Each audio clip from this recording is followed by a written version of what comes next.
മുരുക ഭക്ത സംഗമത്തിന് അനന്തപുരിയിൽ ആഘോഷപൂർവ്വം തുടക്കം. ചെങ്കൽ മഹേശ്വരം ശ്രീ ശിവപാർവതി ക്ഷേത്ര മഠാധിപതി സ്വാമി മഹേശ്വരാനന്ദ സരസ്വതി സംഗമം ഉദ്ഘാടനം ചെയ്തു. സംഗമത്തിന്റെ ഭാഗമായ വേൽ ഘോഷയാത്രയ്ക്കും പൂജകൾക്കും LMR ക്യാപ്റ്റൻ രജിത് കുമാർ നേതൃത്വം നൽകി. വേൽ ഘോഷയാത്രയോടെയാണ് തിരുവനന്തപുരം പൂജപ്പുര മൈതാനിയിൽ നടക്കുന്ന 3 ദിവസത്തെ മുരുകഭക്ത സംഗമത്തിന് തുടക്കമായത്. മുരുകശക്തിയിലൂടെ ഭാരത പരം വൈഭവം എന്ന സന്ദേശമാണ് മുരുകസംഗമം പകരുന്നതെന്ന് LMR ക്യാപ്റ്റൻ രജിത് കുമാർ പറഞ്ഞു. വേൽ ഘോഷയാത്രയ്ക്ക് ശേഷം നടന്ന പൂജകൾക്കും രജിത് കുമാർ നേതൃത്വം നൽകി. ചെങ്കൽ മഹേശ്വരം ശ്രീ ശിവപാർവതി ക്ഷേത്ര മഠാധിപതി സ്വാമി മഹേശ്വരാനന്ദ സരസ്വതി സംഗമം ഉദ്ഘാടനം ചെയ്തു.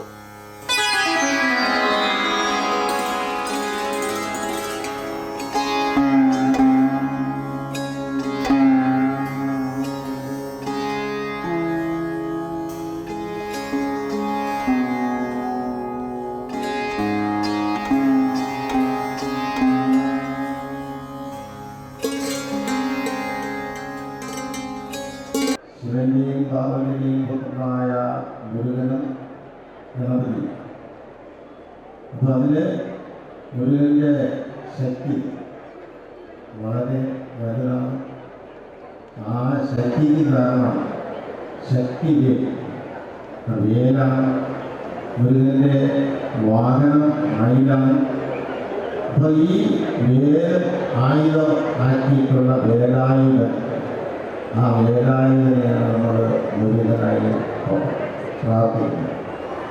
മുരുകനെ മനസ്സിലേക്ക് പ്രാർത്ഥിച്ചാൽ നമുക്ക് നടക്കാത്തതായിട്ടുള്ള ഒരു കാര്യമില്ല.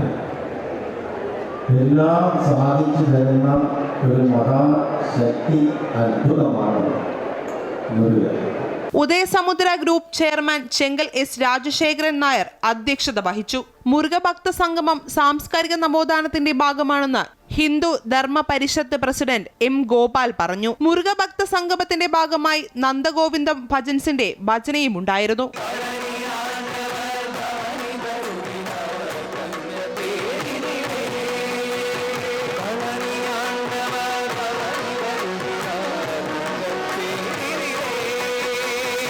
LMR ക്യാപ്റ്റൻ രജിത് കുമാറിന്റെ നേതൃത്വത്തിൽ വേൽപൂജയും പ്രത്യേക പ്രാർത്ഥനയും നടന്നു. അമൃത ന്യൂസ്, തിരുവനന്തപുരം.